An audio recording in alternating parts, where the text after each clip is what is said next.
Ano? Magsisinungaling pa kayo? Hindi niyo ba nakikita na kinakarma na kayo sa mga panlolokong ginagawa niyo? Akala niyo ba hindi ko alam? Mga sinungaling kayo. Mga mapagsamantala. Ngayon, lasapin niyo ang lahat ng paghihirap namin dahil lamang sa kagustuhan niyong kumita ng pera. Hindi ko babawiin ang sumpa ko sa inyo hanggat hindi niyo pinagsisisihan ang mga kasalanan niyo. Huwag! Maawa ka, iha! Maawa ka! Matanda na kami at marami na kaming pinagdaanan sa buhay. Huwag mo naman kaming pahirapan. Patawad na! Tulong! Tulong! Tulungan niyo kami! Magtiwala ka sa akin. Huwag ka mag-alala, wala akong gagawin masama sa'yo. Kailangan mo lang makawala sa itim na kapangyarihan. Hanggat nakatali ka riyan, hindi mo na magagawa mamuhay na malaya. Magiging lapitin ka na ng tukso ng demonyo para maghiganti sa mga tao na makakasamaan mo ng loob. Bibigyan ka niya ng maraming dahilan para magalit hanggang sa tuluyan mo ng maisangla ang iyong kaluluwa sa impyerno. Ngayon, tatanungin kita, gusto mo bang kumawala sa itim na kapangyarihang bumabalot sa'yo o buong puso mo nang tinatanggap ang pagiging mambabarang mo? Taon 2018, Ilocos. Bandang 6:00 ng gabi, abala sa kusina at patakbo-takbo sa may sala si Liana kapag may naririnig na tricycle sa kanyang bahay. Paparating kasi ang best friend niyang si Jace. Magkaklase sila sa kolehiyo at yun lamang ang nag-iisa niyang kaibigan na pinagkakatiwalaan. Mula kasi nang mabiktima ng bullying noong siya ay nasa high school pa lamang, mas naging mapili na siya sa mga taong kinakausap at pinagkakatiwalaan. Ulila na sa ina si Liana mula nang siya ay bata pa. Laking lola at ang tatay niya naman ay may iba ng pamilya. May maayos na trabaho yon, kaya naman sinusustentuhan niya pa rin ang dalaga sa pag-aaral nito. Habang nag-aaral, kumikita rin si Liana bilang isang content writer sa isang online website. 2 taon na rin mula nung pumanaw ang kanyang lola, kaya naman kahit mahirap ay pinilit niyang bumangon at mamuhay ng mag-isa sa kanyang buhay.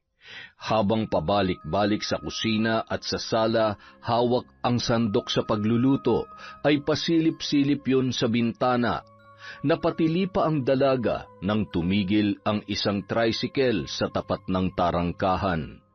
Agad tumakbo sa kusina at pinahinaan ang apoy ng kalan bago tumungo palabas ng bahay.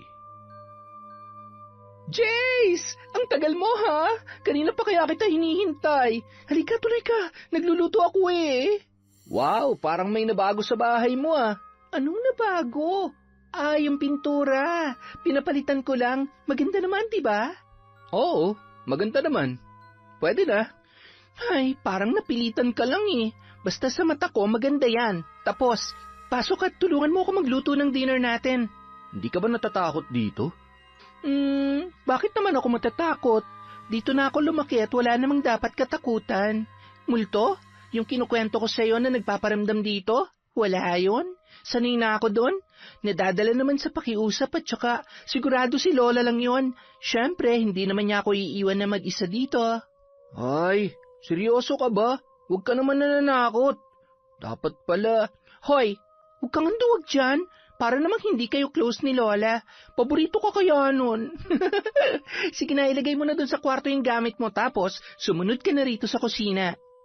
Ay, bukas ba yung ilaw doon? Samahan mo naman muna ako. Ito parang ewan. Bakla ka ba? O hindi ah. Halikan kita dyan eh. Takot lang talaga ako sa multo. Kaya mo? Takot sa multo pero addict naman sa horror movie. Ay, akin na nga. Ako na maglalagay. Lola, pakikurot nga sa singit tong si Jace. Matapos mailagay ang bag ni Jay sa kwarto, ay agad na rin silang tumungo sa kusina at doon ay nagpatuloy sa pagkukwentuhan. Ang laki nitong bahay. Pwede mong parentahan yung kabilang kwarto para may kasama ka dito. Ilang ulit ko bang sasabihin sa'yo? Hindi ko kailangan ng kasama dito sa bahay. At saka, ayaw kong galawin ang kwarto ni Lola. Maraming mga importanteng gamit doon. Mamaya ipapakita ko sa'yo. Mahal na mahal mo talagang lola mo, no? Siyempre naman, alam mo naman lahat ng sakripisyo ni Lola para sa akin, para protektahan niya ako. Ang dami kong natutunan sa kanya, ang dami-dami niyang tinuro sa akin, kaya kahit iniwan niya na ako, alam ko na kaya ko ng mag-isa, kaya ko ng protektahan ng sarili ko. Teka, naalala ko, sabi mo sa akin, mambabarang ang lola mo. Totoo ba yun? Oo, pero tinalikuran niya ng pambabarang mula nung nagkasakit na siya. Ay, sabi niya kasi kapag ginamit ang aklat ng karunungan sa masamang paraan, may mangyayari din daw na hindi maganda. Pakiramdam ko nga, dahil dun sa ginawa niya sa mga nambuli sa akin noon, kaya nagkaroon siya ng malubhang sakit. Ano ba nangyari sa mga kaklase mo noong... Ay, hindi ko na alam. Umalis na rin kasi kami pagkatapos mangyari yon. Kita mo tong peklat ko sa braso, tapos tong paso ko sa likod? Kagagawan nila lahat to, kaya ano man ang ginawa sa kanila ni Lola, dapat lang yun sa kanila. Ay, naiintindihan ko na kung bakit. Kung bakit ikaw lang ang kaibigan ko at wala akong tiwala sa iba? Kaya ang tingin nila sa akin weird, masamang tao, maldita at ano pa ba? Kapag tiningnan ka kasi sobrang sungit mo, alam mo yung konting pagkakamali mo lang tatamaan ka talaga? At saka sa sobrang galing mo sa klase, sinong di mai-intimidate sa'yo? Ay, kailangan ko lang magmukhang masungit, matapang, at maging magaling dahil naranasan ko na kung paano apak-apakan at laitin, kaya ipinangako ko sa sarili ko na hinding-hindi na ako papayag na mangyari ulit sa akin yon at sa mga taong importante sa akin. Kaya mo ba ako kinaibigan para tigilan na ako ng mga... Oo, nung nakita kita na binubuli, naalala kong sarili ko sa iyo eh, at saka alam ko na mabait ka at mapagkakatiwalaan. Halika, upo ka na. Kain na tayo. Kailangan natin matulog na maaga. Mahaba-haba ang biyahe natin bukas. Naamoy ko na ang empanada sa vegan. Matapos maghapunan ng dalawa, agad na ring nag-asikaso ng mga gamit niya si Liana. Pagkatapos ay hinila nun ang binata papunta sa isang kwarto. Uy, ano na naman bang iniisip mo? Di ba sabi ko sa'yo, ipapakita ko sa'yo yung kwarto ni Lola? Ay, oo, pero okay na. Okay lang naman kahit hindi ko na makita. Ay, halika na. Meron din akong kukunin. At wala nang nagawa pa ang binata dahil hinila na siya ni Liana papunta sa nasabing kwarto. Halos humiwalay ang kaluluwa ni Jace sa kanyang katawan nang tumambad ang muka ng lola ni Liana sa lumang larawan na nakadikit sa pader. Akala ko talaga. Masyado ka. Ang ganda-ganda kaya ng lola ko dyan. Ang gandang mangkukulam, di ba? Teka, heto. Dito nakatago ang mga gamit niya sa pambabarang. Nanlalamig na ang kamay ni Jace, sabay na palunok ng laway habang tinititigan ang mga gamit na ipinapakita sa kanya ng kanyang kaibigan. Liana, huwag mong pakikialaman yan. Baka mamaya maging mambabarang ka rin. Ay, Jace, kung mambabarang ba ako, magagalit ka sa akin? Hindi mo na ako kakaibiganin? Hindi ko alam. Huwag mo na lang kasing pakialaman yan. Naiihina ako sa takot eh. Ewan ko sa'yo, pero seryoso ako ha. Marunong akong mambarang. Tinuruan ako ni Lola na gamitin ang mga to. Pero huwag ka mag-alala. Marunong ako, oo, pero hindi ko pa naman nagagamit yan. Pero dahil pupunta tayo sa malayong lugar at kailangan natin ng pamalakasang proteksyon, dadalhin ko to. Yan na naman eh. Lalo lang tayo mapapahamak sa ginagawa mong yan eh. Hindi yan. Trust me, bro. Akong bahala sa'yo. Halos hindi makatulog si Jace dahil sa mga nalaman niya kay Liana. Sa mahigit 4 na taon nilang pagkakaibigan ay sadyang malalim na ang kanilang samahan. Kaya hindi niya inaasahan na may lihim pa pala siyang matutuklasan tungkol sa dalaga. Ay, ikaw na. Ikaw nang maraming alam at pati pambabarang ay talaga naman. Ay, salamat, dinalaw rin ako ng antok. Ay, Ang ganda-gandang babae, lakas humilik, humahagok pa. Mukhang itong hindi magpapatulog sa akin eh. Kinabukasan, 7:00 ng umaga, nasa terminal na ng bus ang magkaibigan. Agad rin naman silang nakasakay. Inabot ng 10 oras ang kanilang biyahe. Pasado 5:00 nang makarating sila sa nasabing lugar. Pagkababa ng bus ay agad naman silang sinalubong ng isang matandang lalaki. Iha! Iho! Mukhang pagod na kayo sa biyahe ah. Meron akong alam na transient house dito. Malapit lang yun. Sumunod kayo sa akin at nandun kasi nakaparada ang tricycle ko. Salamat po, Lolo. Huwag po sanang masyadong... alam niyo na. Oo naman. Murang-mura lang. At saka, kaibigan ko may-ari noon. Kung minsan ay ume-extra din ako ron bilang tagalinis. Sa katunayan ay dun ko lagi dinadala ang mga tayong pumupunta rito dahil mabait ang may-ari at maayos ang kanilang panuluyan. Aba, ayos. Mabuti naman po kung ganun. Basta akong bahala sa inyo. Sakay ng tricycle, dinala sila ng matanda sa nasabing transient house. Nagkatinginan naman ang dalawa nang mapansin na medyo malayo-layo na ang kanilang binibiyahe. Manong, akala ko ba malapit lang? Bakit po dito pa tayo dumaan? Lubak-lubak at aray ko naman. Ha? Ano yon, Ineng? Hindi kita maintindihan. Masyado mahangin. Malapit na tayo. Umiwas lang tayo sa traffic. Ano raw? Naintindihan mo ba? Ha? Hindi nga rin eh. Hayaan mo na. Ang importante, makarating tayo sa pupuntahan natin. Ilang sandali pa, tumigil na ang tricycle sa isang poste malapit sa gate ng isang transient house. Sinulya pa ng dalawa ang bahay na yon na yari sa pulang bricks at kahoy. Mukhang okay naman. Pwede na. Sa tingin mo, Jace? Oo, maganda. Kaya lang... Ma'am, sir, ay kukunin ko na po sana yung bayad ninyo. Ay, oo nga po pala. Sorry po. Magkano po, Manong? Ay, pwede ng 100. Okay po. Heto po. Salamat po. Ay, Ineng, kulang pa ito. Ho? Sabi niyo po kasi 100, di ba? Oo nga, 100 ang bawat isa sa inyo. Yun pala. Eto po. Grabe, ang mahal po pala ng pamasahe rito sa inyo. Ay, ganun kapag special. Kapag pupunta kayo sa paradahan, ay maghihintay pa kayo ng matagal. Sandali lang.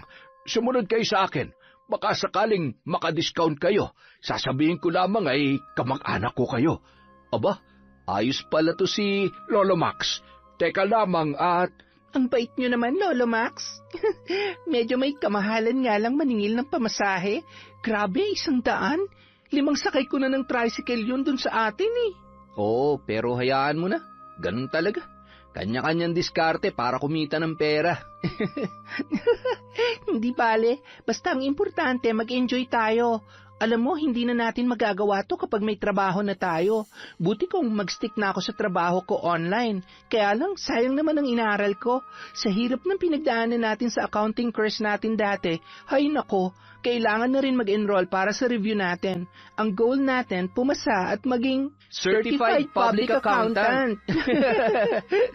Samantala, hindi nila alam na mag-asawa tayo, ha? Ang sabi ko lang ay ipapakilala ko sila bilang mga kamag-anak ko. Alam mo na. Siya, basta para sa iyo, Tart. Sige na, papasukin mo na sila at kailangan na natin masimulan ang husay ko sa pagganap. Kaano-ano kita ngayon, Tart? Ano pa nga ba? Di utusan. Basta sumakay ka na lang. Sandali lamang, ha? Habang nag-uusap sina Jace at Liana, kinawayan naman sila ni Lolo Max at sumenyas na tumuloy na sila. Magandang gabi sa inyo. Tuloy kayo sa aming munting transient house. Ako si Lola Purita. Hindi niyo pagsisisihan ang pagpili sa amin. Sisiguraduhin ko na magiging komportable at masaya ang pananatili niyo dito sa amin. At dahil kakilala pala kayo nitong si Max ay bibigyan ko kayo ng malaking discount. Ilang araw ba kayo dito? Kakilala? Opo, 5 araw po kami rito, Lola. 5 araw? 1.5 kada araw. Ay, sige, 7.5 na lamang. Yung mga kakailangan ninyo ay sandali nga. Max, ikaw ba'y bibiyahe pa? Ha? Ay, ako? Ay, teka, anong oras na ba? Ay, hindi na siguro. Ay siya, ikaw na mag-asikaso sa mga yan. Kaano-ano mo nga ba sila? Ay, mga pamangking ko sa tuhod. Siya, sumunod na kayo sa akin at ihatid ko kayo sa kwarto ninyo. Dadalawa lamang ang kwarto rito pero malawak. Yung isa ay sira ang aircon, kaya dito na lamang kayo. Bali may double deck dyan at heto na yung mga gamit ninyo. Kung ano man ang kailangan ninyo ay magsabi lamang kayo kay Aling Purita. Libre ang tubig, kape at pagkain. Kung gusto nyo namang bumili sa labas, ay tawagan nyo lamang ako. Paano nga ba? Isave nyo ang number ko para kung sakali man na meron kayong pupuntahan, ako nang bahala sa inyo. Total ay may tricycle naman tayo. Hindi na nag-alangan pa ang dalawa nung mga oras na yun. Tila ba lahat ng sinasabi ni Lolo Max at ni Lola Purita ay sinang-ayunan na lamang nila. Habang nagpapahinga at nag-aayos ng kanilang mga gamit sa kanilang kwarto, masinsinan namang nag-uusap ang dalawang matanda. Tart, halika nga. Halika dito, dali. Mukhang tiba-tiba na naman tayo ngayon. Ang galing-galing naman talaga ng tart ko. Siya, magluto ka na ng adobo at batchoy para sa mga bisita natin. Titimbrehan ko na rin si Badong at bukas na bukas ay siguradong makakatanggap na naman siya ng grasya. O di kaya naman ay puntahan natin sila mamaya kapag tulog na ang mga bisita natin. Tart, ako na ngang naghahanap ng customer ay ako pa magluluto para sa kanila. Anak ng... Nagrereklamo ka ba, Tart? Baka gusto mong matulog sa labas ng kulambo mamaya. Ay, eto na nga magluluto na. Tart, baka naman pwede mo akong tulungan. Kita mo to, naka-1,000 na ako ngayong araw. Tsaka, pakis nga. Tumigil ka nga dyan, baka makita tayo. Wala naman talaga akong masabi sa kasipagan ng tart ko. Siya, halika na sa kusina at magluto na tayo. Akin na 1,000 at baka malaglag pa kung saan. Dito sa Braco siguradong dadami at hindi magagastos yan. Ay, mukhang naisahan na naman ako ng tart ko Abat, parang sa kanya lamang hindi umi-epekto ang palipad hangin ko. Ano yon, Tart? Ay, wala. Ang sabi ko ay kailangan na natin magluto para bago mag-8 ay makakain na yung dalawa. Ano sa tingin mo? Magkaibigan sila o mag-asawa? O magkasintahan? Sa tingin ko ay magkaibigan, Tart. Parang nung kapanahunan lamang natin. Magkaibigan lamang tayo dati, hindi ba? Kaya lang ay mapilit ka. Hoy, tigilan mo nga ako. Kung hindi ako nagkakamali ay ginayuma mo lamang ako. Ay, teka. Hindi ko gusto yung pinupunto mo, ha? Parang ikaw pa talaga ang napilitan. Sandali nga't iimpake ko na itong mga gamit mo. Tart naman. Masyado naman mainitin ang ulo. Nagbibiro lamang ako Uminom ka na ba ng maintenance mo? Tubig. Malamig na tubig gusto mo? Hindi mo ako madadaan sa paganyan-ganyan mo, ha? Asikasuhin mo ng pagluluto bago mandilim ang paningin ko. Teka, may tumatawag. Oy, Mare, nako, hindi ako pwede ngayon. Meron kasi kaming customer. Oo, sa susunod na lamang, ha? Sige, pupuntahan na lamang kita dyan. Matapos magluto, ay agad na silang naghain para kina Jace at Liana. Sige na, ako nang bahala dito. Katukin mo na sila. Baka nakatulog na mga yon dahil sa matinding pagod sa biyahe. Sigurado yan. Mga mukhang galing Maynila at may kaya sa buhay. Kaya siguradong hayahay na naman tayo nito. Huwag lang tayo mabubuking at baka tayo ay malintikan. Tumanda na tayo ng ganito Minsan wala namang nagreklamo binibigay naman natin ang nararapat na serbisyo para sa ating mga bisita. Sobra-sobra pa nga, hindi ba? Agad nang tumungo sa kwarto ng dalawa ang matanda at kumatok. Ma'am, sir, nakatulog na ba kayo? Ay, kumain po muna kayo.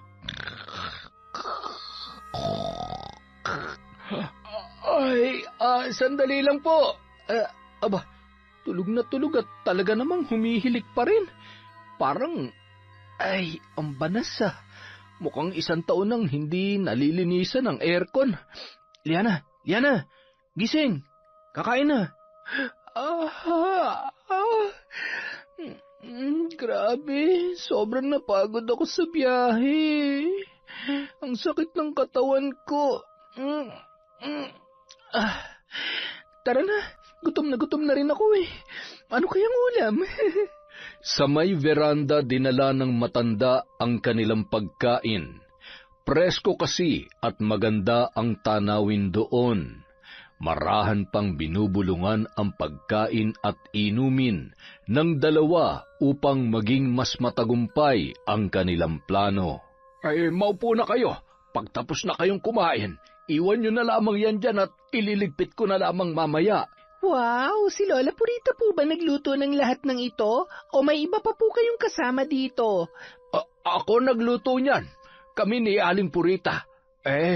Ano kasi, nagkasakit daw yung kasama niya dito. Siya, kumain na kayo. Bukas ay, anong oras ba tayo aalis para mapaghandaan ko? Dito na lang din ako makikitulog. Naku, sobrang bait niyo naman po.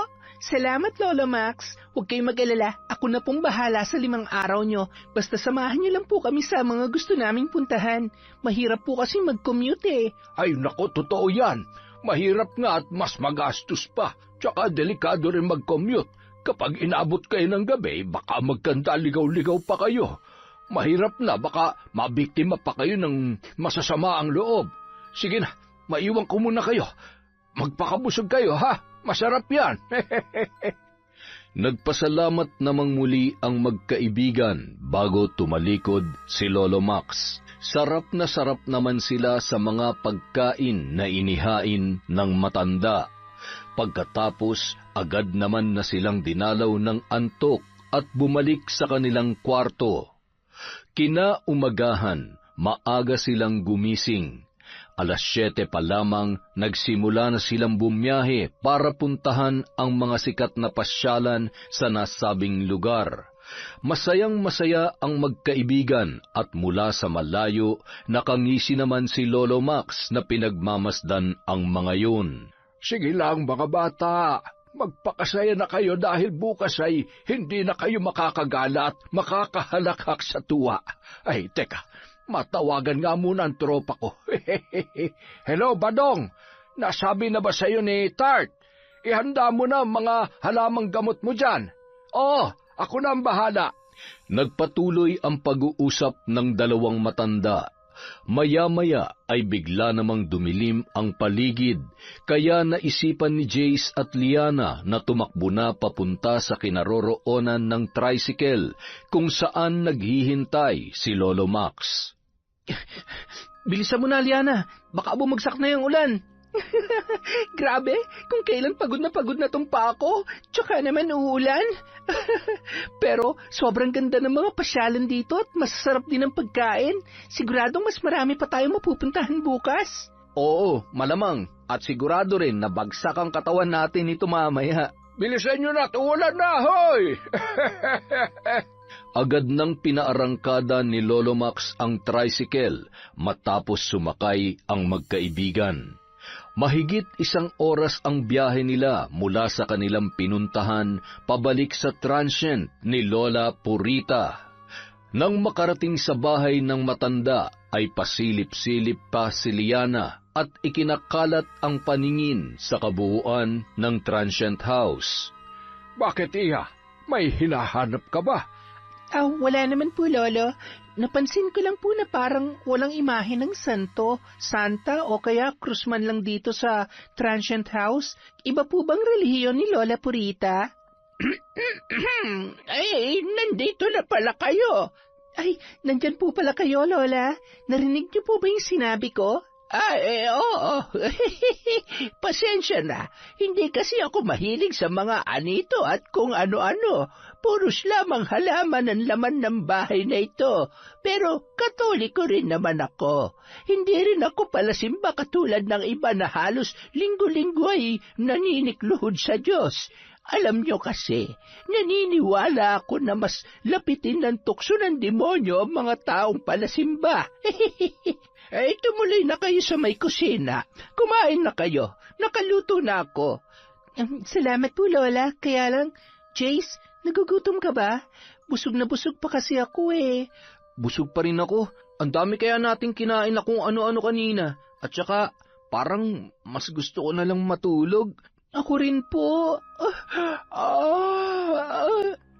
Siya, mukhang ang napagod kayo. Sige na, bukas ay agahan nyo na lamang gumising para makapag-almusal ng maaga. Salamat po, Lola Purita. Halika na, Liana. Po? Ay, oo nga po pala. Heto po. Idagdag nyo na rin po ito dyan. Aba, napakalaking halaga naman nito. Sigurado ba kayo? Ay, oo naman po. Siguradong sigurado. Walang-wala pa po yan sa maayos na serbisyo nyo at kabaitan nyo sa amin, Lolo Max. Good night po. Walang anuman mga apo. Sige na't magpahinga na kayo. Matapos magligpit ng damit ay agad nang humiga si Liana. Si Jace naman nakaupo lamang sa kanyang higaan habang nagsiselfone at tinitingnan ang mga kuha nilang larawan ni Liana. Napahawak siya sa leeg nang makaramdam na parang nangangalay yon. Napilitan na yung magpalit ng damit sa banyo at pagkatapos ay humilata na rin. Pagkahiga niya, naramdaman niya na tila ba lumulubog siya sa kanyang higaan. Ano ba nangyayari sa akin? Ba't parang nahihilo ko at... sobrang pagod lang siguro. Makaidlip na nga rin. Sinilip niya pa muna ang kanyang kaibigan na noon ay nakanganga at mahimbing nang natutulog. Napangisi pa yun bago tuluyang umayos ng pagkakahiga at ipinikit ang kanyang mga mata. Samantala, nang masigurong tulog na ang mga bisita ay agad naman umalis ang mag-asawang sina Lolo Max at Lola Purita para puntahan ang kanilang kaibigang si Badong. Sakay ng tricycle, ilang minuto lang ay nakarating na sila sa tahanan noon. Tropa, buksan mo itong tarangkahan mong detale. Pambihira naman, saksakan ng higpit. Mas mahigpit pa kay Tart. Aray ko. Ano ba naman at basta-basta ka na lamang ng babatok? Masyado kasing pasmado yung bibig mo. Sandali.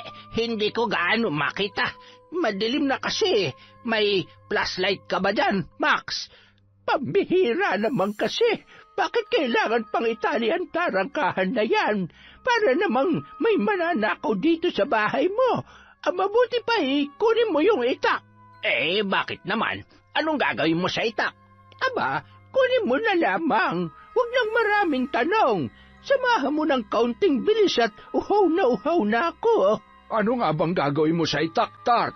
Ipantutuli ko sa iyo, gusto mo? Tart naman, baka may makarinig sa'yo. Aba, ano naman? Kailan ba naging masama magsabi ng totoo? Bilisan mo naman, Dong Buds! Aba, mauubusan na ako ng dugo sa dami ng lamok dito. Heto na ang itak. Alam nyo kayong dalawa, tumanda na tayo't lahat-lahat, pero hindi nyo pa rin talaga ako matatalo sa diskarte. Agad na pinagtataga ni Lola Purita ang lubid na nakatali sa tarangkahan na yari sa kawayan. At napakamot ulo na lamang si Lolo Badong. Pambihira ka naman, Purita. Hindi ka man lamang nagbigay abiso. Sayang ang lubid. Ang mahal ng bili ko dyan. Mahal ba? Hayaan mo't bukas, bumili ka na lamang ng bago. O di kaya bibilhang kita. Yung mas mahaba para may pantali ka dyan sa leg mo kapag pagod ka ng maging tanga. Ultimo pagtali ay hindi mo magawa ng tama. Siya, ano pang hinihintay natin? Pumapatak ang oras. Ang mabuti pa habang tumatagay ay pag-usapan natin ng mabuti at ihanda ang mga kakailanganin mo bukas. Agad namang inilabas ni Mang Dongbads ang isang bote ng basi, matamis na alak na gawa sa katas ng tubo. Nang magsimula na ang pag-ikot ng baso, ay sinabayan din yon ng kanilang pagpaplano para sa dalawa nilang bibiktimahin. Ano bang plano niyong gawin sa mga yon? Abay, gaya ng dati. Pagsusuka at sakit ng tiyan. Pagkatapos ay kailangan mo ng galingan at yung kunwaring ibibigay mong mga gamot ay siguraduhin mong hindi sasablay. Gumawa ka ng bago, yung hindi matutuluyang masira at mamatay yung mga pasyente natin. Siya, huwag kayong mag-alala. May bago akong gawang halamang gamot na mainam sa sakit ng tiyan. Doon naman sa sasapian ay diskarte na namin yon. Alam na namin ni Max kung paano. Matagal nang magkakaibigan ang tatlo mula nung sila ay mga bata pa lamang. Ang transient house naman na yon ay pinababantayan lamang sa mag-asawang matanda ng totoong may-ari dahil sa ibang bansa na permanenteng naninirahan ang mga yon. Isang dekada na ang nakalilipas. Iniwan nila bilang pasasalamat sa mag-asawa na matagal nang naninilbihan sa naturang pamilya. Dahil matanda na at sa hirap ng buhay, naisipan nilang gawin ang pambubudol upang kumita ng malaking halaga. Matapos ang mahaba-habang pag-uusap at pagpaplano, ay sakto namang nakaubos sila ng 2 bote ng basi. Tart, uuwi na ba tayo? Abay, tulog na pala itong lintik na ito Napagod ata sa biyahe kanina. Tart, gumising ka. Uuwi na tayo. Maaga pa tayong gigising bukas. Babangon ka hahambalusin kita nito. Tart, uwi na ba tayo? Nalasing ka ba? Ako pa talagang tinanong. Kaya mo pa ba mag-drive? Baka naman kung saan tayo sumadsad kapag... Kaya ko pa. Ako pa. Ugali mo kinakaya ko pagdadrive pa kaya lasing. Oo nga naman. Buti na lang talaga ikaw ang nakatuluyan ni Purita. Naalala mo, dati nag-jack and poy tayo kung sinong talo. Siyang manliligaw sa kanya. Abay, mga hinayupak na ito Hindi ko alam yan. Dapat sa inyo ay pinipingot sabay pinag-uuntog yung mga ulo niyong panot. Bahala kayo sa buhay niyo, mga buwisit! Manong naman kasi, bakit mo naman sinabi yon? Alam mo namang ang hirap paupain ng galit nun. Malilintikan talaga ako nito. Ay, Tart! Sandali lang, hintayin mo kung nagbibiro lamang si Badong. Ang sarap talaga ng buhay ko. Malaya, masaya, at walang sinusuyong babae. Hindi ng bababae. Gwapo lang, ipinanganak na pogi at mamamatay na pogi. Ay, makatulog na nga kasama itong unan na... amoy lupa na. 1 taon ko na atang hindi nalalabhan ito. Di bali na nga. Ang importante, bukas, magkakapera ako. Magkakalaman na rin sa wakas ang pitaka ko. Samantala, nang makarating ang mag-asawa sa bahay, ay kapansin-pansin pa rin ang galit sa muka ni Lola Purita, na animoy hindi pa rin nahihimasmasan sa sinabi ni Lolo Badong. Tart, huwag ka nang sumimangot. Masyado ka namang maramdamin. Kalimutan mo na yung sinabi ni Dong Bads. Ang tagal-tagal na nun, hindi na nga sumasagi yun sa isip ko Tart, may pera ka pa ba? Wala na. Hindi ba halata? Ay, kaya naman pala siya, eto, ayan ang perang binigay sa akin ni Liana. Sa'yo na yan. Huwag ka na magalit, ha? Bati na tayo. Siya, kahit nagtatampo pa rin ako sige na, bati na tayo. Matitiis ba naman kita? Mahal na mahal kita, Tart. Ay naku, ang sweet-sweet naman talaga ng Tart ko. napakaganda kapag naabutan ng pera. Anong ibig mong sabihin, ha? Mukha akong pera? Ay, hindi. Ikaw naman. Halika na nga't matulog na tayo at baka mauwi pa sa away ito. Wala na akong ibang mayaabot sa iyo. Bandang 3:00 ng madaling araw, nagising si Liana dahil sa sunod-sunod niyang pag-ubo. Bumangon yun at sinapo ang kanyang noo. Nang mapansin ni Jace na gising ang dalaga, ay agad naman niyang sinilip ang kanyang kaibigan. Okay ka lang ba? Hindi eh. Masakit ang lalamunan ko at masakit din ang katawan ko. May lagnat din ako. Nasobrahan ka yata sa pagod. Sandali lang ha, may dala akong gamot. Eto, uminom ka para gumanda ang pakiramdam mo. Buti na lang, may tubig pa pala tong tumbler mo. Salamat, Jace. Ikaw, kumusta ka? Okay naman ako. Nakatulog nga ako eh. Nagising lang ako nung naramdaman kong bumangon ka. Teka, aray, ang sakit. Ano nangyayari sa'yo? Ay, sorry. Kailangan ko lang munang... Pambihira naman. Ang baho. Ano ba naman yan? Siguro sa mga kinain namin to. Paano kami makakagala bukas? Ay, Jace, okay ka lang ba? Oo, okay lang ako. Kailangan ko lang ilabas lahat to. Nagpabalik-balik ang binata sa banyo ng gabing yun. Nagtatai at nagsusuka na rin. Uminom na rin siya ng gamot, ngunit hindi yun umiepekto. Namumutla ka na, Jace. Baka ma-dehydrate ka niyan. Mabuti pa humingi na tayo ng tulong kina Lola Purita at kay Lolo Max kung dito siya natulog. Wag na, kaya ko pa naman. Mamaya na lang kapag maliwanag na. Siguradong may istorbo lang natin yung mga yun. Mahirap talagang bumili ng pagkain kung saan-saan lang. Ay, sigurado ka ha? Tumabi ka na nga dito sa akin para hindi ka na pabalik-balik sa taas. Sabihin mo sa akin kapag sobrang sakit at hindi mo na kaya, ha? Huwag mo kong alalahanin. Matulog ka na para mawala na rin yan lagnat mo. Ay, pabugso-bugso ang sakit ng tiyan ko eh. At saka, hindi ko talaga maintindihan. Bakit tiyan ko lang ang nasira? Hindi ba dapat... Sorry, hala, sandali lang. Tumabi ka nga muna. Bilis, ang sakit.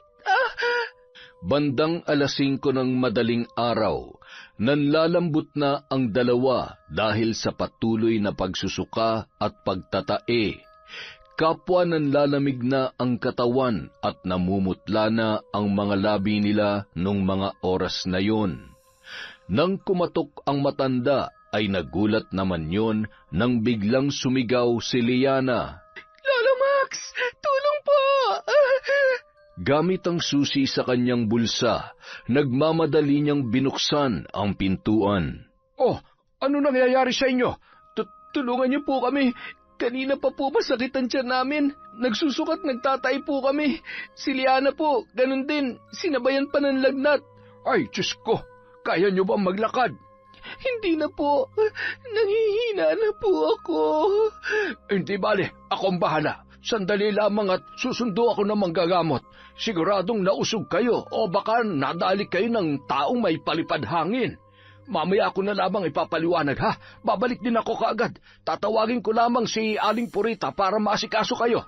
Jace, hindi ko na yata kaya. Mamamatay na yata ako. Huwag ka nang umiyak. Mawawala din to. Huwag ka na matakot. Maya-maya pa, dumating na si Lola Purita at nag-aalalang nilapitan ang dalawa. Nako, ang puputla nyo na. Mahabaging ama, ay teka, kukuha lamang ako ng maligamgam na tubig para maibsan ang pananakit ng tiyan ninyo. Sandali, may mansanilya ako rito. Itaas niyo ang damit niyo at papahirang ko. Ano bang kinain ninyo kahapon? Marami po, Lola, kaya hindi na po namin alam kung alin ang nakasira sa tiyan namin ni Liana. Ngayon lang po ako nakaranas ng ganito sa tanong buhay ko. Nagpasalamat naman ang dalawa sa pag-aalaga at pag-aasikaso sa kanila ni Lola Purita. Ang hindi nila alam, habang nag-aasikaso sa kusina ang matandang babae, napapahagikgik pa yun sa tuwa dahil kitang-kita niya kung papaano paniwalang-paniwala sina Jace at Liana sa kanilang kalokohan. Samantala, nang makarating si Lolo Max sa bahay ni Lolo Badong, mahimbing pa ang pagkakatulog noon. Bading! Badong! Bumangon ka na nga dyan! Pambihira naman, anong oras na itulog ka pa rin? Bakit? Anong oras na ba? Nandyan na ba yung mga... Ay, mukhang nadali ko ata ng malala. Ba't kailangan mo na magmadali? Puntahan mo na lamang sa bahay at hindi na makatayo sa sobrang sakit ng kanilang tiyan. Nalintikan na. Baka naman matuluyan ang mga yon. Sandali lang. Kukunin ko lamang yung mga gamot. Teka, ano na nga ulit yung orasyon na tinuro mo sa akin? Nakalimutan ko na naman. Eto, babasahin ko muna habang nasa biyahe tayo, ha? Anak naman ng teteng Badong, oo. Ang tagal-tagal na, hindi mo pa rin nakakabisayan. Alam mo naman ang kapasidad nitong utak ko. Pasensya ka na. Babawi na lang ako sa lupit na mga halamang gamot na bagong gawa ko. Siguradong epektibo ito. Para malaman mo, hindi ikaw ang nagpapagaling sa kanila. Ako rin ang bumubulong sa hangin para manumbalik ang pakiramdam nila. Naku, Badong ka, oo. Di sanay ako na lang ang nag-aabang ng mga turista at ikaw na lang ang albularyo. Pambihira naman, oo. Huwag ka na magreklamo. Ano magagawa? May bukod sa wala ka naman tricycle, takot ka rin na magmaneho. At saka, takot ka rin sa maraming tao. Hoy, Badong, kumising ka nga dyan. Hindi ko malaman kung nananaginip ka pa ba sadyang ulianan ka na.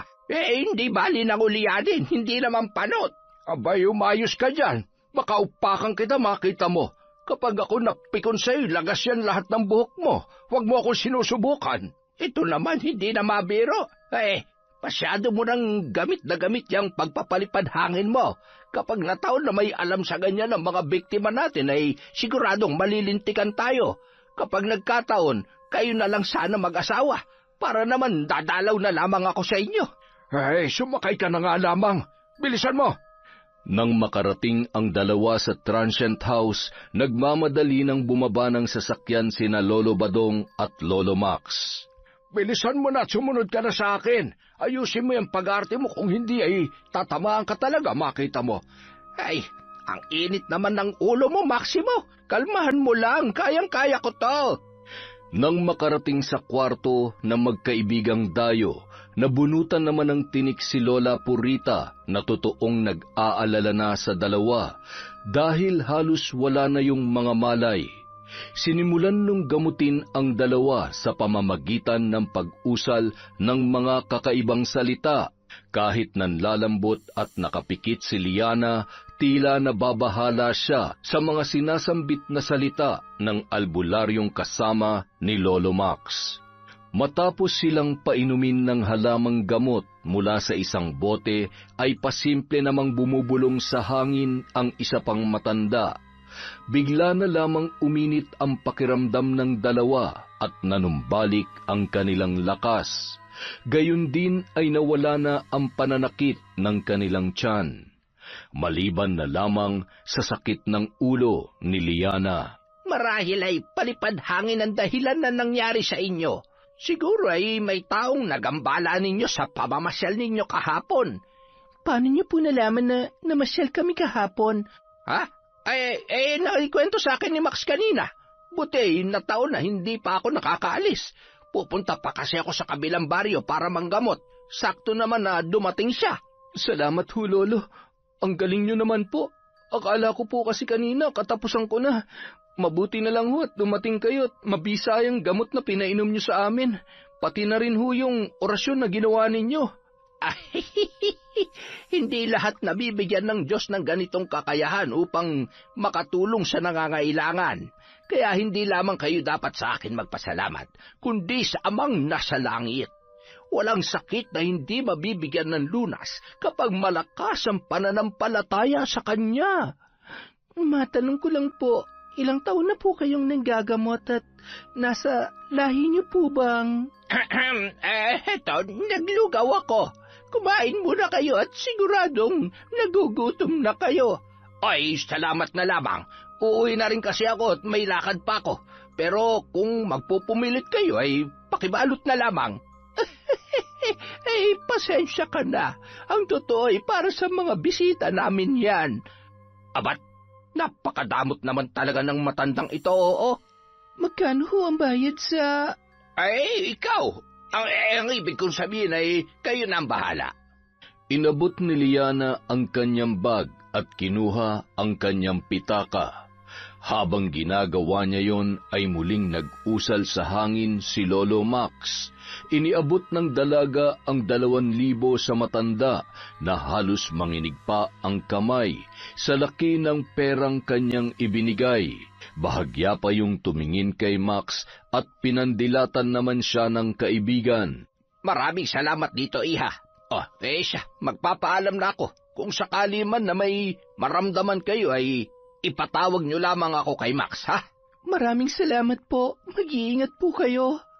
Nagpaalam naman si Lolo Max na ihahatid niya ulit si Badong sa bahay nito. Habang naglalakad palabas ng tarangkahan, patakbo namang sinundan ni Lolo Max ang kanyang kaibigang si Badong. Tropa, sandali. Aba, ayos. Naka2,000 ka sa loob lang ng ilang minuto, ha? Ano? Baka naman nakakalimutan mong kanina bisit na bisit ka sa akin. Ngayon na may pera ako ay... Ayan na, 1,000. Ano? Huwag mong sabihin na kulang pa yan. Oo na, tama na to. Mamaya ulit, ha? Siya, sige. Basta, sunduin mo lamang ako. Mahal ang pamasahe. Nagtitipid ako, tayo kung mabawasan itong malutong-lutong na 1,000.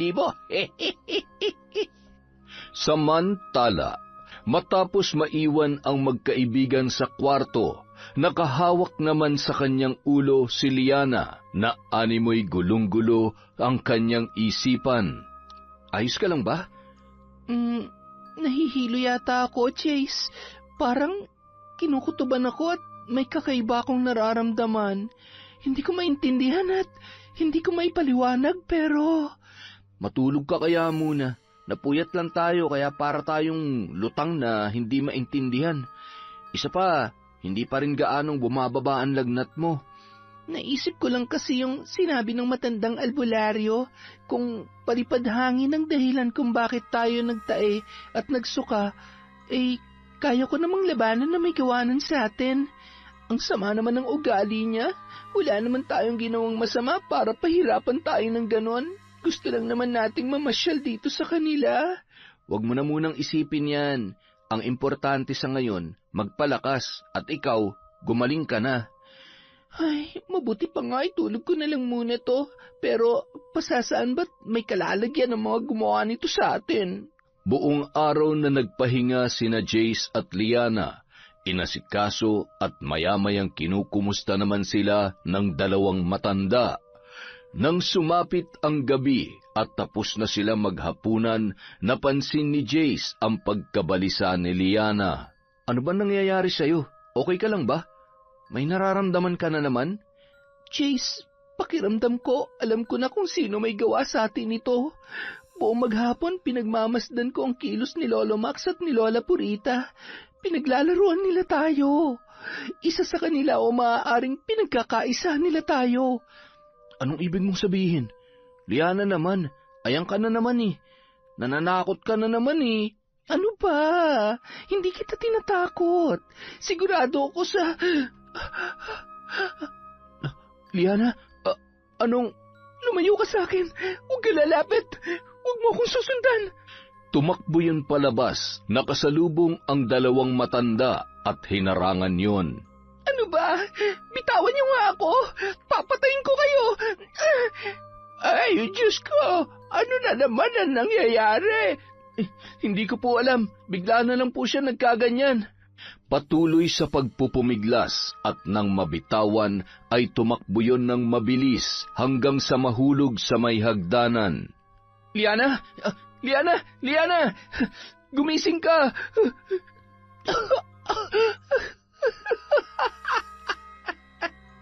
Huwag kayong lalapit! Huwag kayong lalapit sa akin! Mukhang pinaglalaruan siya ng isang tao na may itim na kapangyarihan. Tara na, kailangan natin siyang dalhin sa albularyo habang hindi pa huli ang lahat. Habang binubuhat nila si Liana papunta sa tricycle, napansin ni Jace ang kakaibang tinginan ng dalawang matanda. Gayon din ang pasimpleng pagbuka ng mga labi noon na animoy may inuusal na mga salita. Kinabahan man ay hindi niya malaman kung ano ang kanyang gagawin. Nang makarating sila sa bahay ng albularyong si Badong, ay laking gulat niya na animoy nakahanda na ang mga gamit at tila mga bagong pitas lamang ang mga tangkay ng dahon. May isang baon ng nyog na may lamang uling at humahalimuyak ang amoy ng insenso at kamangyan. Sa pagkakataong yun ay napagtagni-tagni na niya ang mga pangyayari. Agad namang sinimulan ang ritual at kapansin-pansin na ang mga inuusal na salita animoy kathang isip lamang. Nababasa ni Jace ang ekspresyon ng mga mukha ng matatanda, gayon din ang mga nais ipakahulugan ng kanilang pagtitinginan. Nang maayos na ang kalagayan ni Liana, ay pasimpleng lumabas ng tarangkahan si Jace. Balisa at nag-iisip kung paano nila matatakasan ang kinasangkutang sitwasyon. Siguradong may pinaplano pa sila sa amin. Kailangan na naming umalis. Diyos ko, tulungan niyo po ako. Hindi ko po alam kung anong gagawin ko. Natatakot po ako. Habang nakatayo at balisa si Jace, nilapitan yon ng isang babae. Iho, anong ginagawa mo dito? Dayo ka ano? Opo, bakit ho? Nako, nadali kayo ng matatandang manloloko. Ang mabuti pa'y umalis na kayo, mauubos ang pera nyo sa mga yan. Modus nila yan at marami na silang nabiktima. Mag-iingat kayo sa kanila. Lalo lamang nakaramdam ng takot ang binata. Gayunpaman, hindi niya maaaring ipahalata sa matatanda na alam niya na ang katotohanan. Bandang 8:00 ng gabi nang makabalik sa transient house ang mga yun. Matapos maghapunan ay agad na isinara ni Jace ang pinto at kinakabahan na naman sa kung anong posible mangyari sa kanila ng gabing yon. Oh, bakit? May problema ba? Oo, ang totoo, mukhang tama ka, Liana. Yung sinabi mo sa akin tungkol sa matatanda, totoo yun. Nilapitan ako ng isang ali kanina at sinabi sa akin ang tungkol sa sikreto nila. Pinaglalaruan nga nila tayo. Matagal na ron na ganyan ang gawain nila para kumita ng pera. Kailangan na nating umalis dito. Kung hindi, baka kung ano na naman ang mangyari sa atin. Ay, ano ba talagang nangyari sa akin? Bago ka nawalan ng malay, para kang sinasapian. Nahulog ka rin sa may hagdan kaya nabangasan tuloy ang mukha mo. Okay lang, mababa lang naman yung hagdan. Bakit ka umiiyak? Huwag kang buhay na buhay pa naman ako. Kasi wala man lang ako nagagawa para protektahan kay. Kasi duwag ako. Lagi na lang akong natatalo ng takot. Naiinis na ako sa sarili ko na wala akong magawa para sa'yo. Alam mo, ang cute mo. Huwag kang maarte. Huwag ka nang umiyak. Okay lang yon. Hindi mo kailangan magpaka-superhero para sa akin. Basta kasama lang kita, okay na ako. Anong ibig mong sabihin? Tsaka na natin pag-usapan yan. Sa ngayon, kailangan na nating gumanti. Liana naman umuwi na lang tayo. Alam mo, kapag may nangyari pang masama sa'yo, hindi ko na talaga alam ang gagawin ko. Jace, tumingin ka sa akin. Ha? Ayaw ko nga. Titingin ka o hahalikan kita? Ano ba kasi yun? Ang pogi mo. Akong bahala sa'yo. Halika. Agad na kinuha ni Liana ang mga gamit niya sa pambabarang. Liana, huwag mong sabihin na gagamitin mo yan. Oo, bakit? Natatakot ka na naman? Huwag ka mag-alala. Alam kong ginagawa ko. Kailangan lang natin silang turuan ng leksyon. Alam mo, hindi natin alam kung anong dahilan nila para gawin ang mga bagay na ginagawa nila sa atin. At kung may malalim na dahilan, hindi pa rin yung tama. Sisiguruhin ko na tayo ang huling biktima nila. At wala nang nagawa pa si Jace para pigilan ang kanyang kaibigan na si Liana, na noon ay isa-isa nang inilalabas ang mga gamit sa pambabarang. Matapos sindihan ang 3 kandilang itim at ilabas ang manikang kulay itim din na may mga nakatusok na kalawanging karayom at mga tinik, isa-isa niyang pinagtatanggal yon at inilagay sa isang sisidlan. Ha? Anong gagawin mo sa kanila? Liana, huwag kang papatay, ha?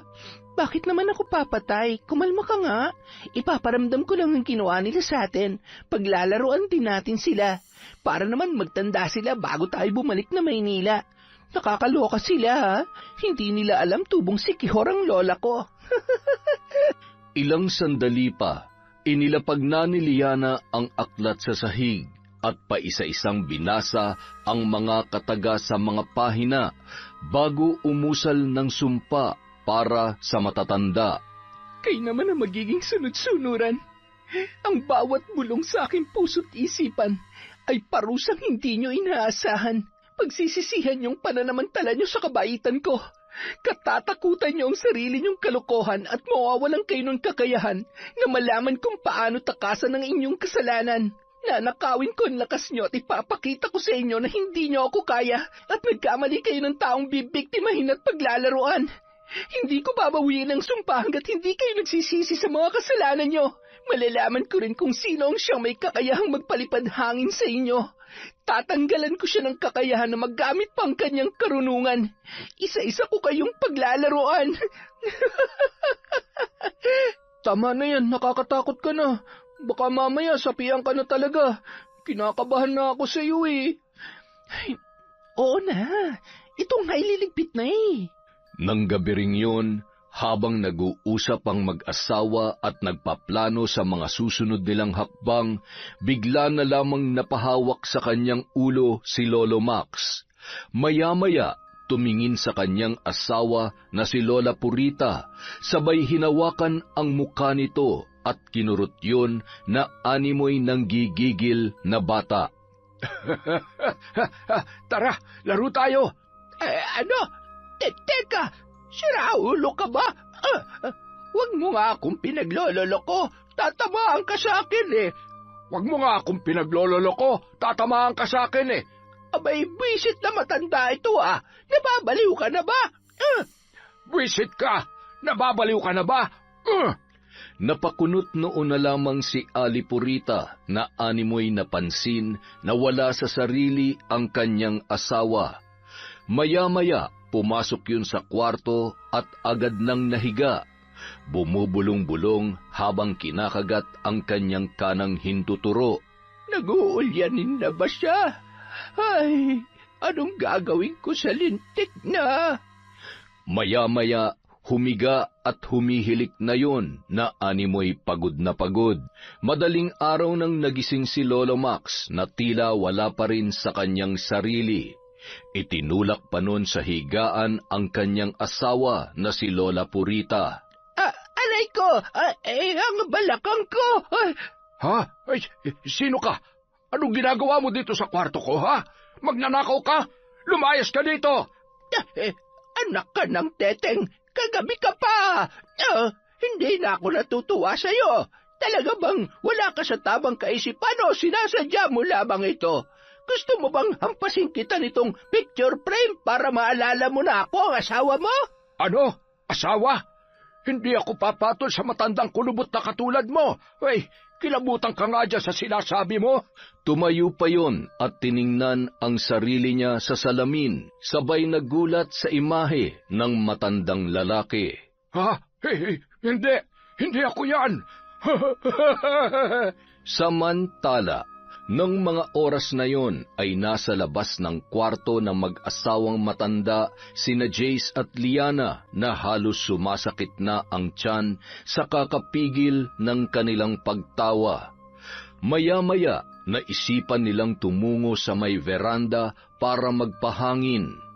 Akalain mong ganitong adventure pang napala natin? Ay, hindi pa rin ako makapaniwala sa mga nangyayari. Hindi ko alam kung matatawa ba ako o maaawa dun sa matatanda. Akalain mong napaniwala nila tayo sa pagpapanggap nila? Grabe. Masaya naman, diba?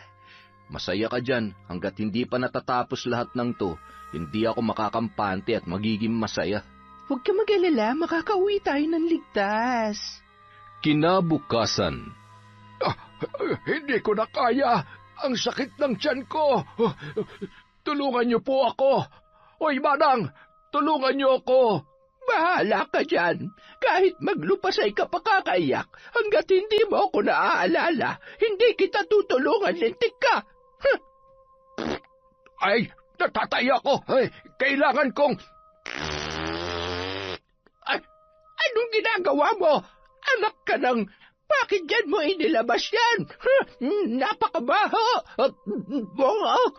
Ano ba kasi ang kinain mo't nasira yan dyan mo? Lintik ka! Kinakarma ka na ata dyan sa mga pinagagagawa mo sa mga bisita natin! Tumakbo si Lolo Max sa banyo, kaya naman lalong nagkalat ang matandang lalaki sa kanilang kwarto.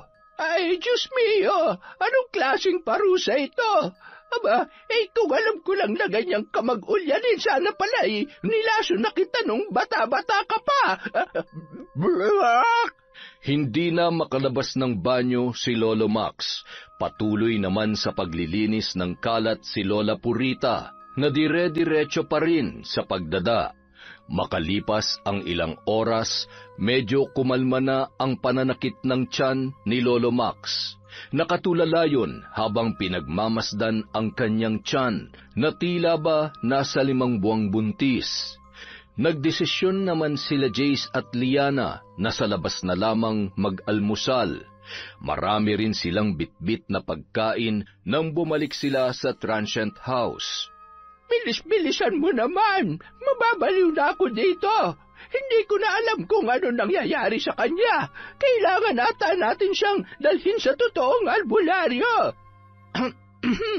Lola, Lolo, magandang umaga po. Lumabas po kami. May dumadaan naman po palang tricycle sa labas. Inabot po kasi kami ng gutom kaninang madaling araw. Okay lang po ba kayo? May problema po ba? Ano po bang nangyayari kay Lolo Max? Bakit ho parang... Ay, nako! Mukhang wala siya sa kanyang sarili. Hindi ko na rin alam kung ano ang gagawin ko sa kanya. Nakakaawa nga Kanina nakita ko na lamang siyang nagkakaganyan. Baka napaglalaruan katulad ninyo. Baka nga po. Tawagin niyo po si Lolo Badong. Baka sakaling alam niya kung anong makapagpapagaling kay Lolo Max. Ang laki ng tiyan ni Lolo Max Tsaka, bakit ho parang wala siya sa sarili? Purita! Nandito na ako! Ay, ang sakit ng tuhod ko sa paglalakad. Kanina pa kita hinihintay. Kaya palang tagal mo dahil nagawa mo pa talagang maglakad. Ganun talaga. Nagtitipid ako Walang barya kaya nilakad ko na lamang.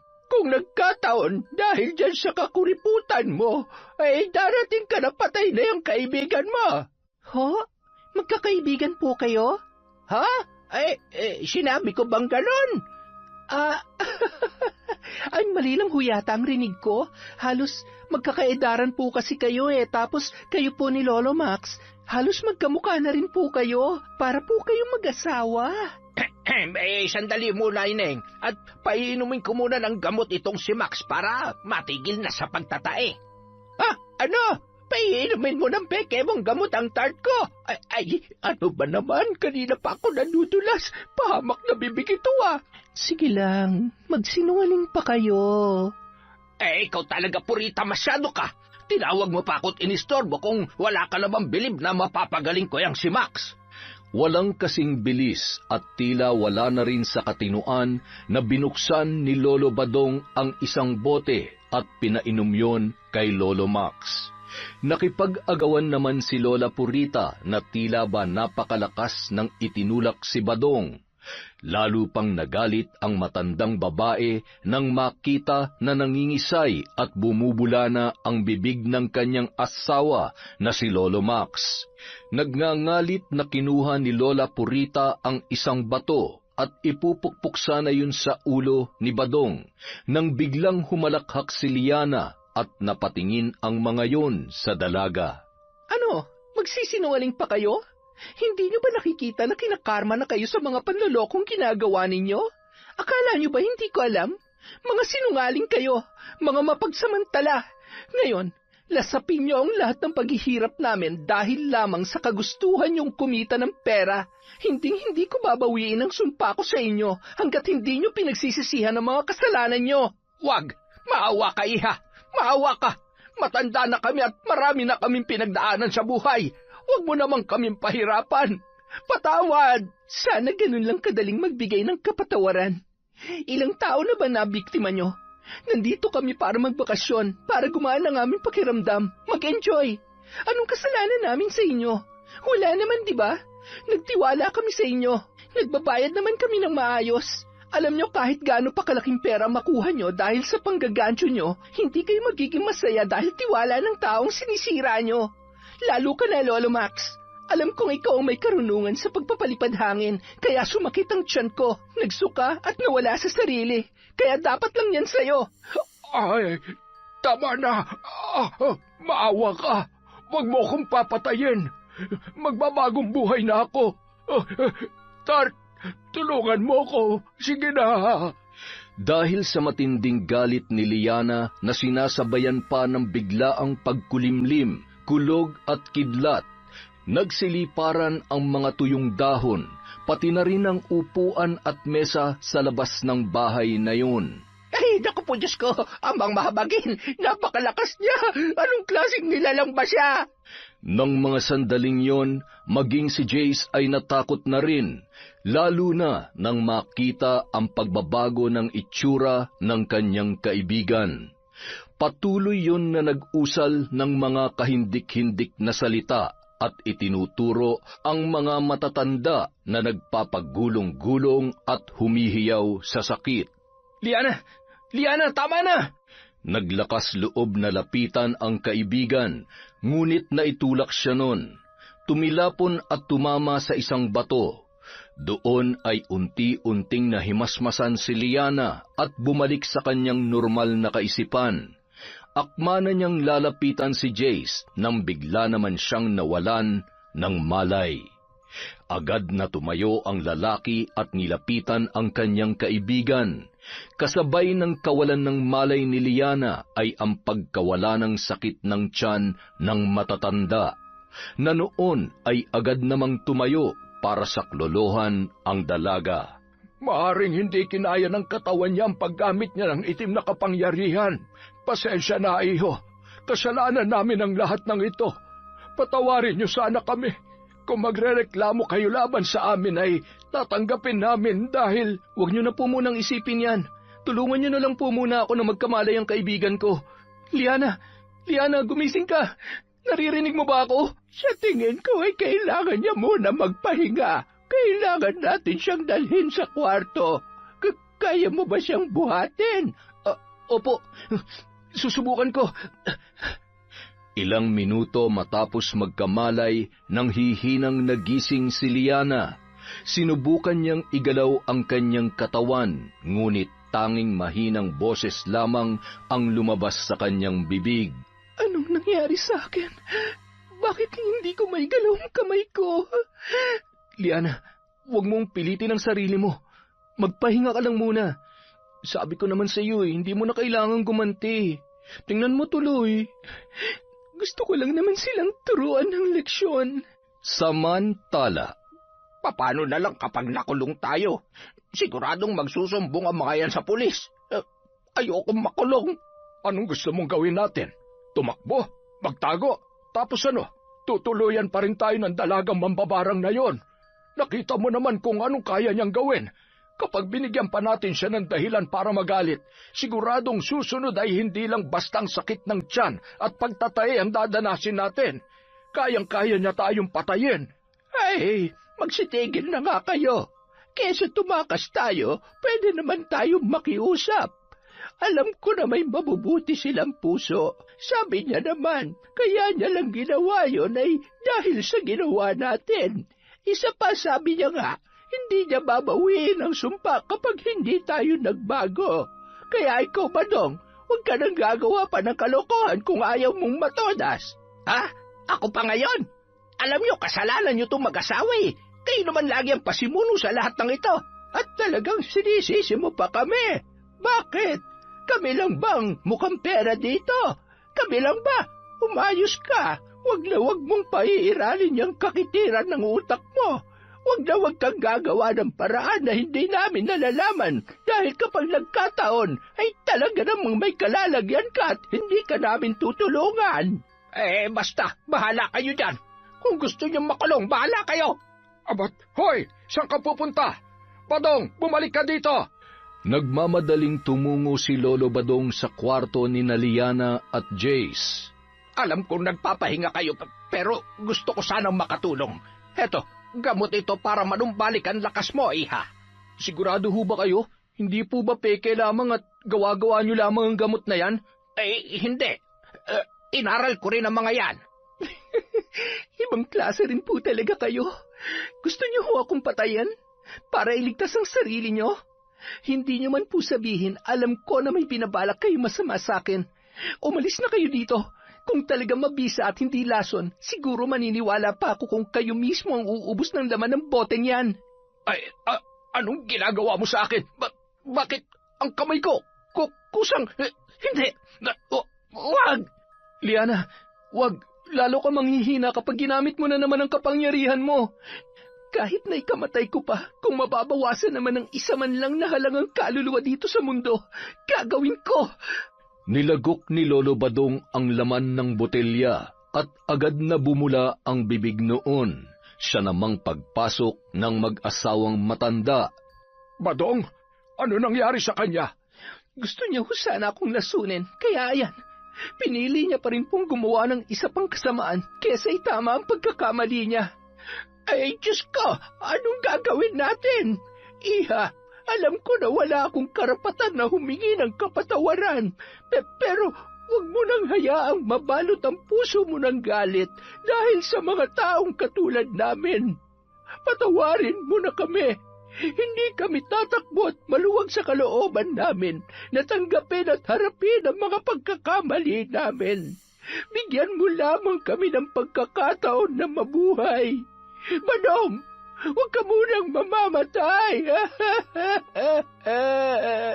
Iha, sige na.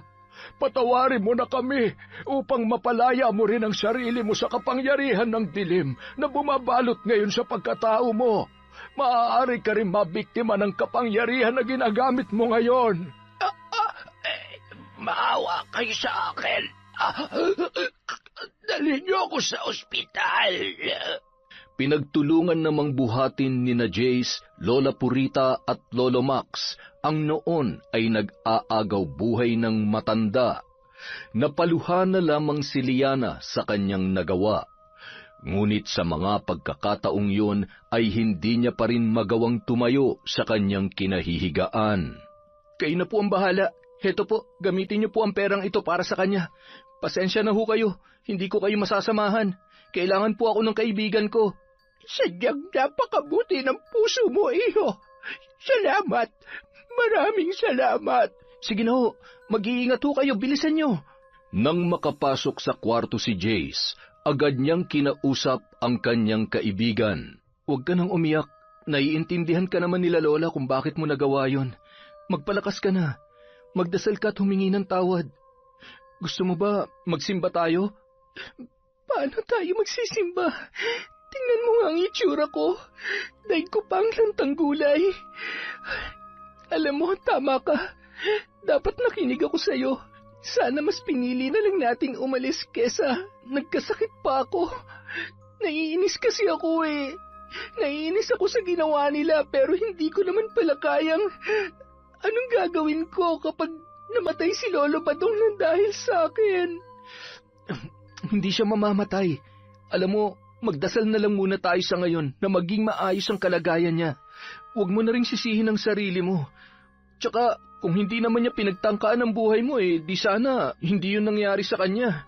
Samantala, Masyado pang malayo ang ospital dito. Hindi na aabot ang lokong yan kapag dumiretso tayo. Dalhin na lamang natin siya sa isang albularyo. Oo, mabuti pa nga at mukhang naninigas na ang panga nito. Hoy, Dong Buds, huwag ka muna mamamatay. May kasalanan pa tayong dapat pagbayaran. Ang tanga-tanga mo kasi. Ayan na napala mo tuloy. Masyado kang padalos-dalos. Sa dami na mabibiktima natin, bakit naman kasi mambabarang pa? Ay, nako! Ang karma nga naman! nang makarating sila sa bahay ng albularyo, agad naman silang pinagbuksan noon ng pinto. Nagkataon na may mga tambay sa labas ng bahay na tumulong sa kanila na buhatin si Lolo Badong. Tulong! Tulungan niyo kami! Ay, naku po, Diyos ko. Hindi ako marunong mag-embalsa mo. Bakit kayo nagdala ng patay dito? Kalando, hindi pa naman ho patay yan. Ganyan lang ho talaga ang itsura niyan. Nalason kaya... Nalason? Buhay pa nga. Teka lang at ihanda ko lang ang pinakamabisa akong gamot sa lason. Ano to, nagpatiwakal? Uminom ng lason? Mahaba hong kwento. Kung maaari sana'y gamutin niyo na muna at baka matuluyan. Kahit ho ganyan ang kaibigan namin yan ay mahal namin yung mag-asawa. Huwag niyong alalahanin tong kaibigan niyo. Mukha namang masamang damong ligaw kaya natitiyak ko na mabubuhay pa to. Matapos orasyonan ng langis, ipinainom yun ng albularyo sa matanda at inilabas nun ang lahat ng laman ng kanyang tiyan.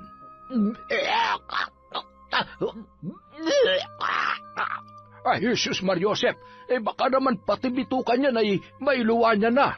Ganyan po talaga, kailangan mailuwa niya lahat ng laso na nainom niya. Siya, huhuparin ang tiyan yan maya-maya.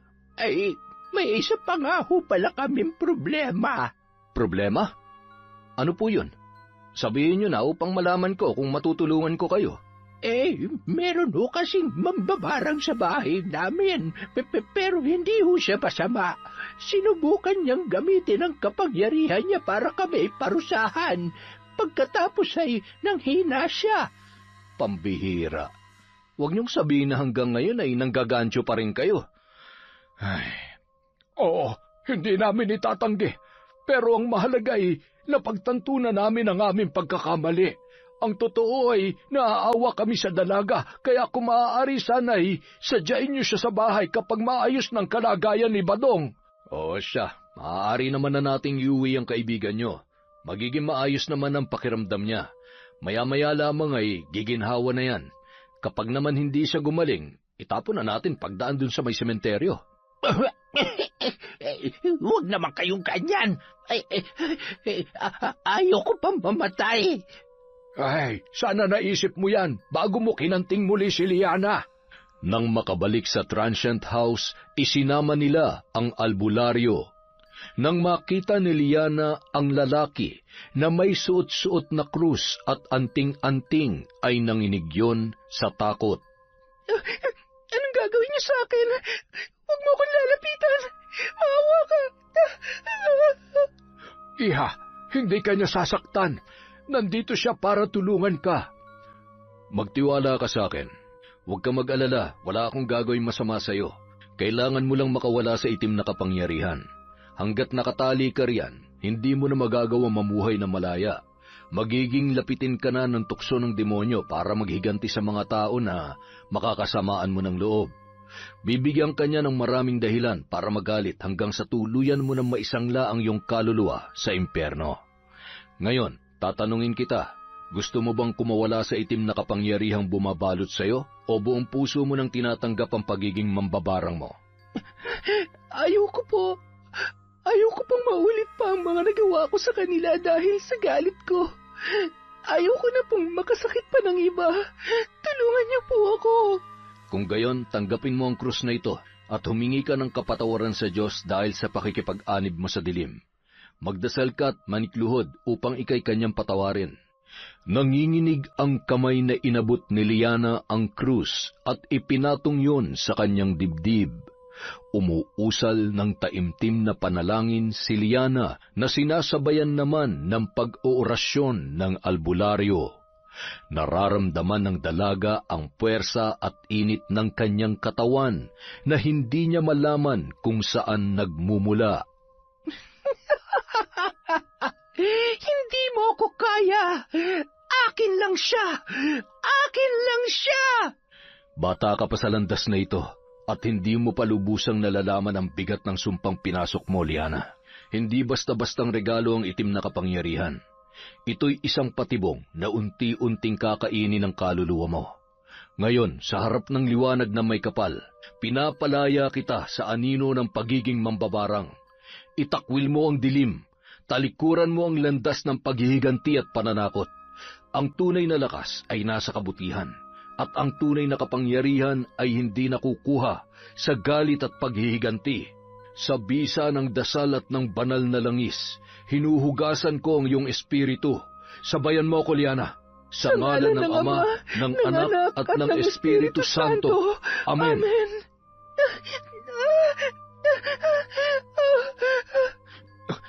Liana?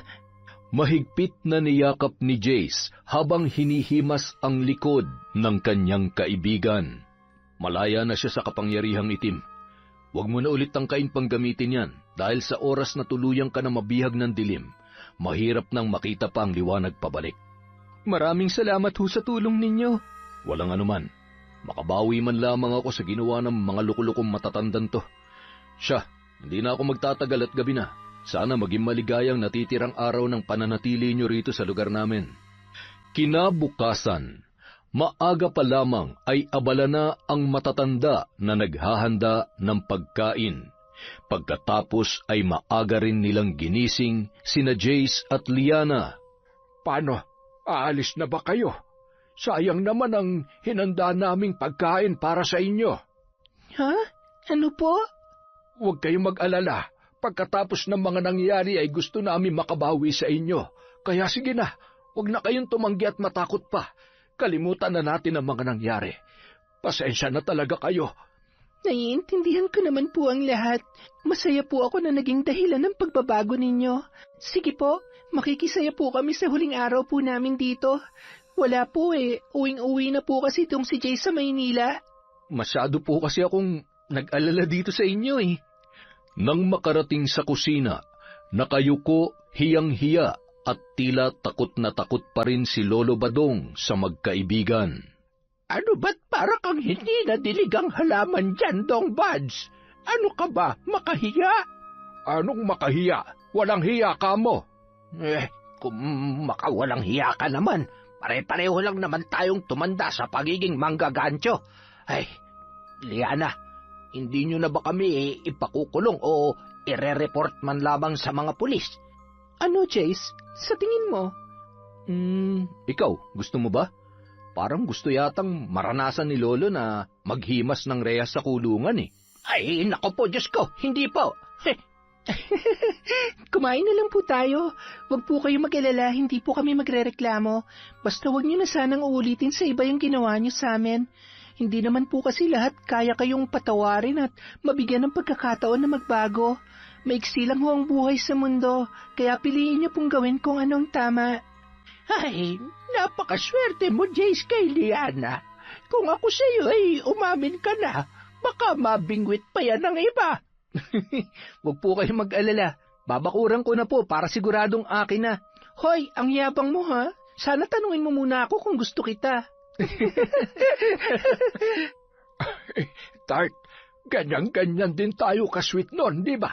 Nilalanggam sa kaswitan kahit madalas mo akong inaaway. Ay, pwede bang makahingi ng halik dyan? Naku, hindi ka na nahiya. Pero siyempre naman, pwede. Yon, isa na namang masaya at napakagandang kwento mula sa kwentong Enteng. At dahil dyan, meron po tayo uling shoutout ngayon. Simulan natin kay Catherine Salmorin. Hi po kay Erica Surposa. Kay Jane Chua from Eminem Rap Battle. Kay Terry Ferrer from UAE. Hi po kay Lydia Lopez, kay Mary Grace David from Bahrain, kay Salve Fajardo, Marilu Umbar, Cynthia Camacho at Merlin Villesa. Hi din po kay Sikander Brethart, kay Monica Nieves, kay Christina Colot. Hi kay Christopher Almario, kay Amy Foster from UK, kay Vicky Abut, kay Lagawang Shout TV, kay Mary Grace Grefalja and family. Hello kay Alma Naong. Shout out kay Juliet Sabeliano from Tucuran, Zamboanga del Sur, kay Cecil Sabrosa, kay Didskay Pahes from Bacolod. Sa Calyon family, hi kay Awesome Baby from SG. Hi din po kay Roda Nalatan from Arayat, Pampanga. Hello sa Galedo family from Cabuyao, Laguna. Hi kay Ann Kulot, Irene, Margie at Gemma na laging nakikinig sa tahian sa Caloocan. Maraming salamat po sa inyo. Hello kay Wilma Valdez from Russia. Kay Lori Joy Lagrimas from Malaysia. Kay Jing Suizo from Hong Kong. Hi kay Chloe Dia at kay Corazon Cacalda from San Mateo, Rizal. Maraming salamat po sa walang sawa niyong pagsuporta sa Kwentong Enteng.